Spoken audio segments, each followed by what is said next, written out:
આપ જોઈ રહ્યા છો ગુજરાતની number 1 news channel news 18 Gujarati અને તમામ મહત્વપૂર્ણ સમાચારની સાથે હું છું લુબના ખાન। સમાચારની શરૂઆત કરીએ માવઠાનું કાઉન્ટડાઉનની સાથે।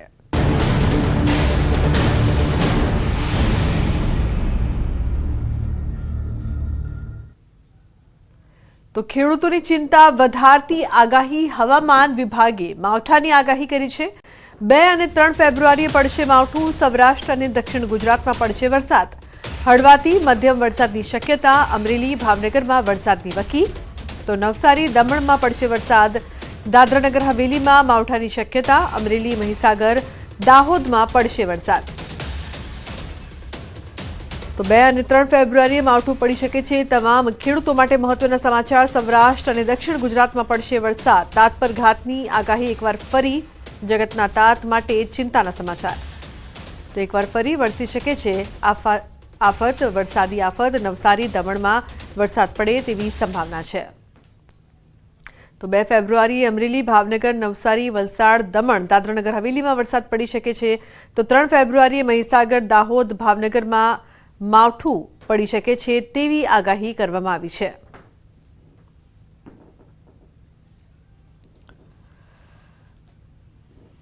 आज का जो फोरकास्ट है आने वाला अगले 4 दिन तक मौसम ड्राई रहेगा, लेकिन डे 5 एंड डे 6 जैसा 2 तारीख 2 फरवरी एंड 3 फरवरी को हम सौराष्ट्र का साउदर्न पार्ट में और गुजरात का साउदर्न पार्ट डे 5 में एंड डे 6 में नॉर्दर्न पार्ट में आइसोलेटेड जगह में लाइट रेन होने का पूर्वानुमान दिया गया है।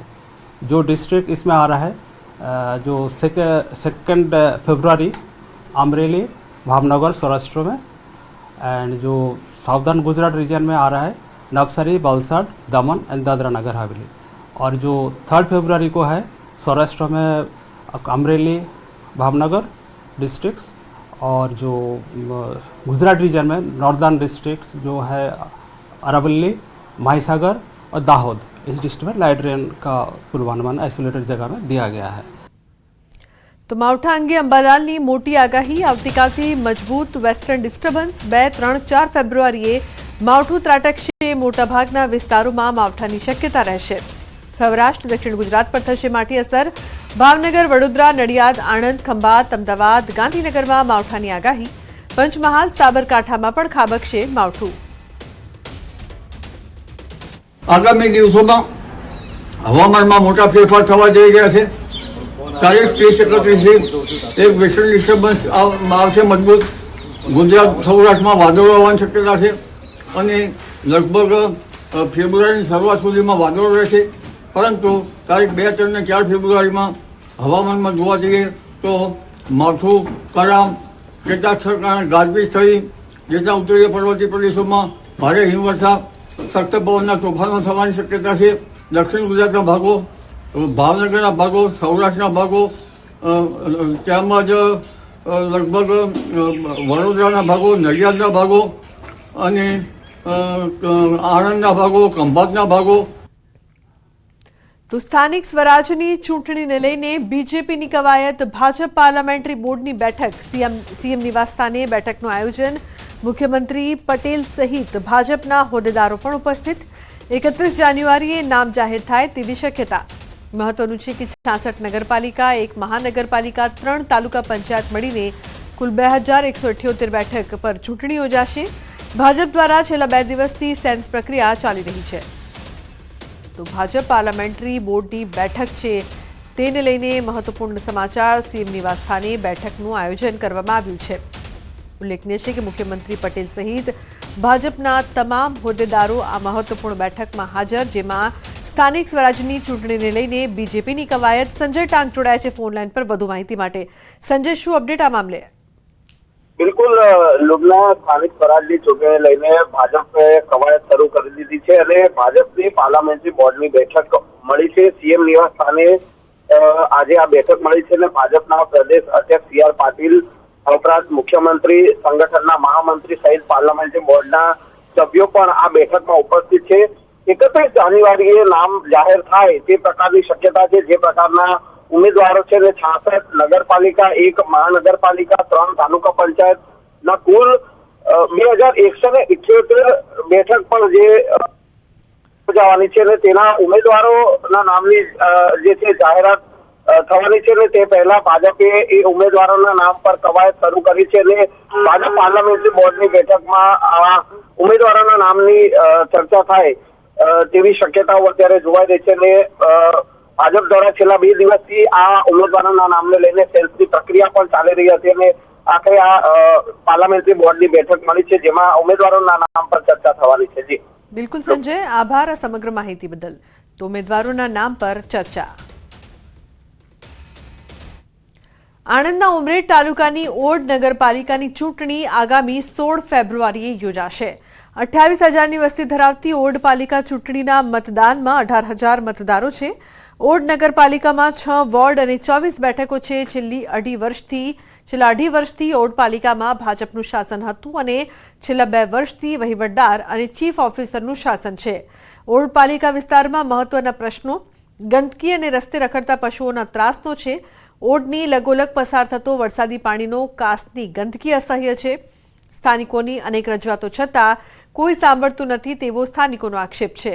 સ્થાનિકોને અપેક્ષા છે કે ઓડ પાલિકાની ચૂંટાયેલી નગરપાલિકાની બોડી તેમના પ્રશ્નોનું નિરાકરણ લાવશે. પશુ ગામમાં જે છૂટા ફરી રહ્યા છે એને એક પશુ ફરે છે એમાં ગંદકી ઘણી થાય છે. બીજો એક પ્રશ્ન છે ગામમાં કાંસ જઈ રહ્યો છે એ ગામમાં પાણીનો નિકાલ સફાઈ થતી નથી. બાધીપુરા વોર્ડ નંબર 1ની અંદર સ્કૂલની બાજુમાં કચરાપેટી તૂટેલી હાલતમાં છે. ત્યાં પાણી પણ ગટરનું લીક થાય છે, કચરો પણ ત્યાં ઠલવાય છે. છોકરાઓ નાના છે ને છોકરાઓ ત્યાં અભ્યાસ કરે છે, એને ગંદકીમાં અભ્યાસ કરવો પડે છે. તો વડોદરામાં 2 વાહન ચાલકો બાખડ્યા. રાજમહેલ રોડ પર 2 વાહન ચાલકોની લડાઈ. સાઈડ લેવા બાબતમાં થઈ મારામારી. ટ્રાફિક પોલીસની હાજરીમાં મારામારી થઈ. બંને વાહન ચાલકોએ કમરમાં પહેરવાના બેલ્ટથી મારામારી કરી. રસ્તા વચ્ચે મારામારી થતા ટ્રાફિક જામ પણ થયો હતો. તો ઉલ્લેખનીય છે કે રાજમહેલ રોડ પર 2 વાહન ચાલકોની લડાઈ સામે આવી હતી જેમાં બંને મારામારી કરતા જોવા મળ્યા. સાઈડ લેવા જેવી નજીવી બાબતમાં આટલી મારામારી થઈ ગઈ હતી. લોકોના ટોળા પણ એકઠા થયા હતા. તો ટ્રાફિક પોલીસની હાજરીમાં જ બંને સામસામે લડતા જોવા મળ્યા હતા. તો જોઈ શકાય છે કઈ રીતે બેલ્ટ કાઢીને એકબીજાને મારી રહ્યા છે માર. મહત્વનું છે કે ટ્રાફિક પોલીસની હાજરીમાં પણ તેમને કોઈ પણ જાતનો ડર ન હોય તેમ મારામારી કરતા આ બંને શખ્સો જોવા મળ્યા. હાર્દિક જોડાયા છે ફોન લાઈન પર. હાર્દિક, ટ્રાફિકની બાબતમાં નજીવી બાબતમાં બેલ્ટથી મારામારી પણ ટ્રાફિક પોલીસની હાજરીમાં, શું અપડેટ? બિલકુલથી એટલા માટે જ આ ઘટના જે છે તે ગંભીર બની જાય છે. રાજમહેલ રોડની વાત કરીએ તો મોટી સંખ્યામાં વાહન ચાલકો આ રસ્તા પરથી અવર જવર કરતા હોય છે, ત્યારે ટ્રાફિક પોલીસની હાજરીમાં આ રીતની મારામારી થવી એટલે ચોક્કસથી આશ્ચર્ય પમાડે. અને શરૂઆતમાં તો પોલીસે ખુદ ત્યાં ઉભા આખો જે તમાશો છે તે જોયો હતો. મારામારી એને વધી ગઈ હતી કે જે બંને વાહન ચાલક છે તે લડતા ડિવાઈડર પાસે આવી ગયા હતા અને એક વાહન ચાલકે બીજા વાહન ચાલકને ડિવાઈડર પર પછાડ્યો હતો અને ત્યારબાદ જે બેલ્ટ આવે છે તે બેલ્ટથી માર મારવામાં આવ્યો હતો. એટલે ટૂંકમાં કહીએ તો બંને જે વાહન ચાલક છે તેમને સાઈડ લેવા જેવી નજીવી બાબતે બોલાચાલી કરી અને ત્યારબાદ એકબીજાને ગળદાપાટીનો માર જે છે તે માર્યો છે. ત્યારે અત્યાર સુધી પોલીસ દ્વારા આ બાબતમાં ગુનો દાખલ કરાયો નથી, પરંતુ આજે મારામારીનો વિડીયો છે તે અત્યારે સોશિયલ મીડિયા પર પૂરજોશમાં વાયરલ થઈ રહ્યો છે. બિલકુલ આશ્ચર્યની વાત હાર્દિક, પોલીસ પોતે મુખ પ્રેક્ષક બનીને જોઈ રહી છે, રોકતી પણ નથી. બિલકુલથી આ ઘટના જે જગ્યા પર બની ત્યાં ટ્રાફિક સિગ્નલ આવેલું છે, મુખ્ય જંકશન આવેલું છે અને ત્યાં જ ટ્રાફિક પોલીસનો પોઈન્ટ છે. એટલે જ મેં કીધું કે અહીંયા આશ્ચર્યની વાત એ છે કે પોલીસે મુખ પ્રેક્ષક થઈને આખો તમાશો જોયો છે. ત્યારે હવે પોલીસ આ જે મારામારી થઈ તેના આધારે કયા પ્રકારનો ગુનો દાખલ કરે છે તે જોવું રહ્યું. બિલકુલ આભાર હાર્દિક આ સમગ્ર માહિતી બદલ. તો સાઈડ લેવા બાબતમાં મારામારી. ડ્રોન ટેકનોલોજી ફરી પોલીસ માટે મહત્વની સાબિત થઈ છે. દાહોદમાં વેલાની આડમાં ગાંજાનું વાવેતર કરાયું હતું. એસઓજી 79 લાખના ગાંજાનું વાવેતર પકડી પાડ્યું છે. ડ્રોન ટેકનોલોજીના મદદથી નશાનું વાવેતર ઝડપી પાડ્યું. સાગટાળા પોલીસ સ્ટેશન વિસ્તારમાં ખેતરમાં વાવેતર કરેલ ગાંજાના 455 છોડનો જથ્થો ઝડપી પાડ્યો. 79 લાખના મુદ્દામાલ સાથે 2 આરોપીઓ પકડાયા છે.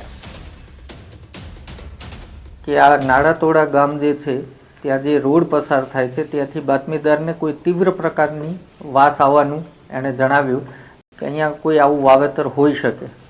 ત્યારબાદ ડ્રોનની મદદથી આખા એરિયાનું વિડીયો સર્વેલન્સ કરવામાં આવ્યું. એ વિડીયો સર્વેલન્સમાં ધ્યાનમાં આવ્યું કે પ્રેમભાઈ પટેલ નામના જે ખેડૂત છે એમના વાડામાં એક આખો શેઢો એમણે ગાંજાનું વાવેતર કરેલું છે. ત્યારબાદ દાહોદ જિલ્લા પોલીસે સદર જગ્યાએ રેડ કરતા આશરે 79 લાખ રૂપિયા એટલે 79 લાખ રૂપિયાનો ગાંજાનો મુદ્દામાલ પ્રાપ્ત થયેલ. તો દાહોદ પોલીસની સરાહનીય કામગીરી. ડ્રોનની મદદથી પોલીસે પકડ્યો આરોપી પકડાતા ઘરફોડ ચોરીના ભેદ ઉકેલાયા છે. રાજસ્થાનના 3 મંદિર, રાજસ્થાનના એક ઘરફોડ ચોરી અને ગુજરાતના એક મંદિરના ચોરીનો ભેદ ઉકેલાયો છે. ચોરી કરનાર આરોપી રાજેશ લાલા અને મુદ્દામાલ ખરીદનાર વેપારી દિલીપ સોનીને પોલીસે ઝડપી પાડ્યો છે. 8 લાખ રૂપિયાનો મુદ્દામાલ કરાયો છે રિકવર. માતવા ગામના ડુંગરાળ વિસ્તારમાં પોલીસ દ્વારા કોમ્બિંગ કરી ડ્રોન મારફતે આરોપી પર બાજ નજર રાખીને આરોપીને ઝડપી પાડ્યો.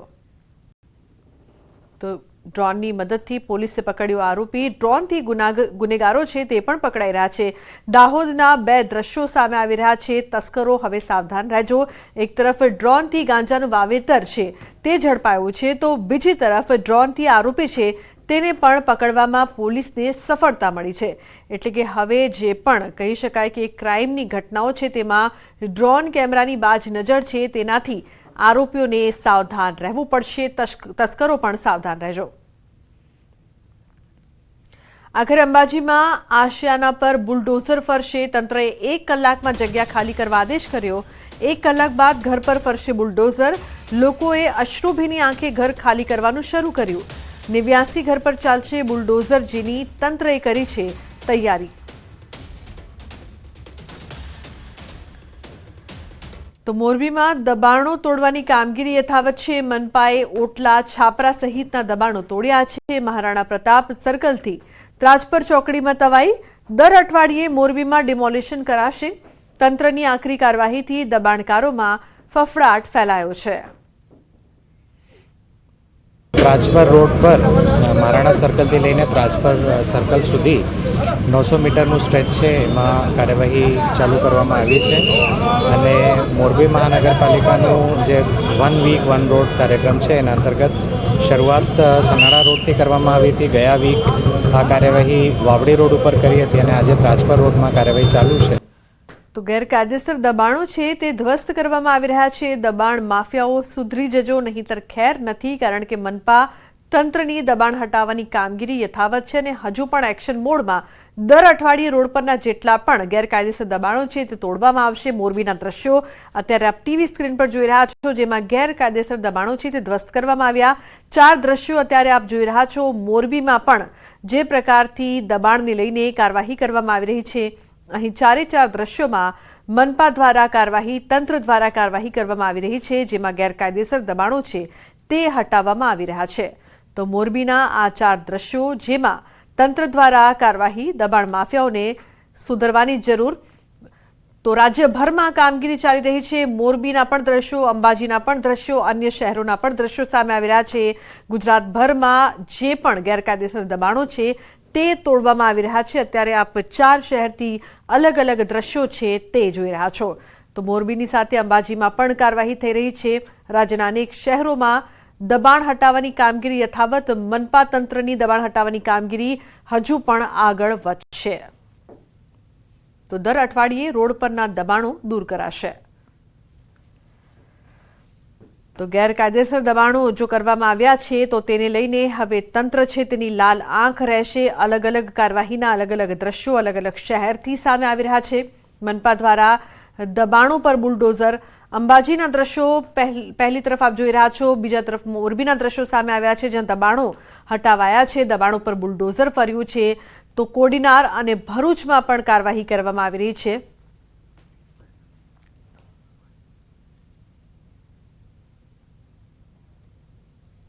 તો સુરેન્દ્રનગરના ગ્રામ્ય પંથકમાં કેનાલમાં ગાબડાનો સિલસિલો યથાવત છે.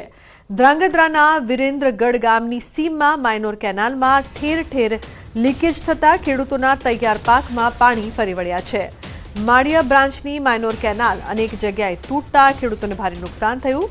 ધરતીપુત્રોના ઘઉં, જીરું, ચણા સહિતના પાકને મોટું નુકસાન પહોંચ્યું છે. ખેડૂતોએ અનેક વખત નર્મદા વિભાગ અને ડેપ્યુટી કલેક્ટરને રજૂઆત કરી હોવા છતાં સમસ્યાનો ઉકેલ નથી આવ્યો, જેથી ખેડૂતોમાં રોષ ફાટી નીકળ્યો છે.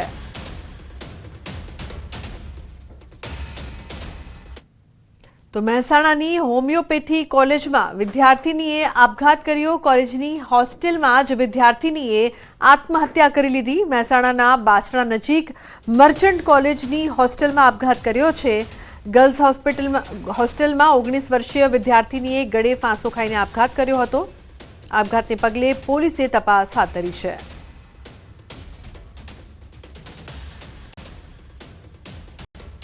બોર્ડરને એવી રીતે કેવડાવવામાં આવ્યું કે બધા બહાર નીકળી જાજો, 9 થી 4 માં કોઈએ હોસ્ટેલ રહેવું નહીં, બધાએ બહાર જ નીકળી જવાનું. એ છોકરી બહાર નીકળી ગઈ, લાઇટ પણ કાઢી નાખી અને રોજે માટે લાઇટ કાઢી નાખવાનું કીધું કે 9 થી 4 કોઈ દિવસ હવે લાઇટ નહીં આવે, તમારે કોલેજ જવાનું એવી રીતે.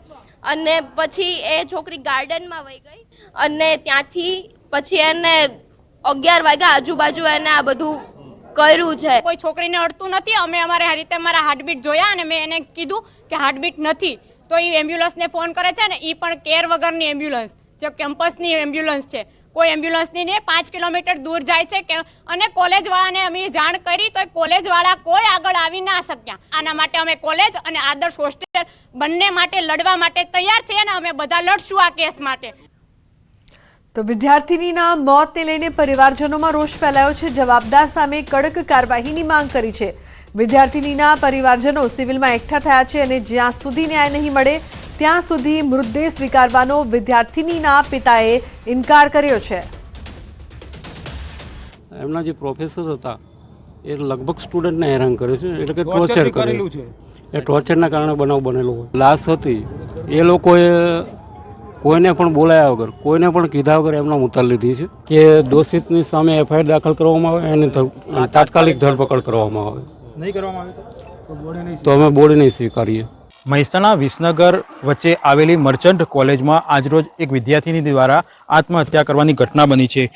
મર્ચન્ટ કોલેજમાં અભ્યાસ કરતી અને ગર્લ્સ હોસ્ટેલમાં રહેતી આ વિદ્યાર્થીની દ્વારા હાલમાં આત્મહત્યા કરવાની જે ઘટના વચ્ચે તે ઘટી છે. હજી સુધી જાણી નથી શકાયું કે આ હાથમાં આત્મહત્યા કેમ કરવામાં આવી છે, પરંતુ આ જે આત્મહત્યાની ઘટનાને લઈ અન્ય જે વિદ્યાર્થીઓ હોય છે તેમાં રોષની લાગણી જોવા મળી રહી છે અને તેઓ હાલમાં આ મામલે તપાસ કરવામાં આવે, યોગ્ય ન્યાય મળે તેવી હાલમાં માગણી કરી રહ્યા છે. કેતન પટેલ, ન્યૂઝ 18 ગુજરાતી, મહેસાણા. તો જામનગરના ધ્રોલમાં 4 વર્ષ પહેલા જાહેરમાં હત્યા નિપજાવનારા આરોપીઓને મોરબી જેલમાંથી ધ્રોલ કોર્ટમાં કારમાં લાવવા મામલો જેલ પ્રશાસને તપાસ હાથ ધરી છે. ધ્રોલના દિવ્યરાજસિંહ જાડેજાની જાહેરમાં હત્યા નિપજાવવાના ગુનામાં મોરબી જેલમાં હતા આરોપીઓ ઓમદેવસિંહ જાડેજા, અનિરુદ્ધ સોડા અને મુસ્તાક પઠાણે મળીને હત્યા કરી હતી. 2 વર્ષ પહેલા હત્યાના આરોપીઓ મોરબી જેલમાં હતા. એ દરમિયાન મોરબીથી ધ્રોલ કોર્ટમાં તારીખ દરમિયાન સરકારી પોલીસ વાનની જગ્યાએ ખાનગી કારનો ઉપયોગ કરાયો. જેલ નાયબ અધિક્ષક નસરુદ્દીન લુહાર સહિતની ટીમે મોરબી જેલમાં નિવેદન લીધા.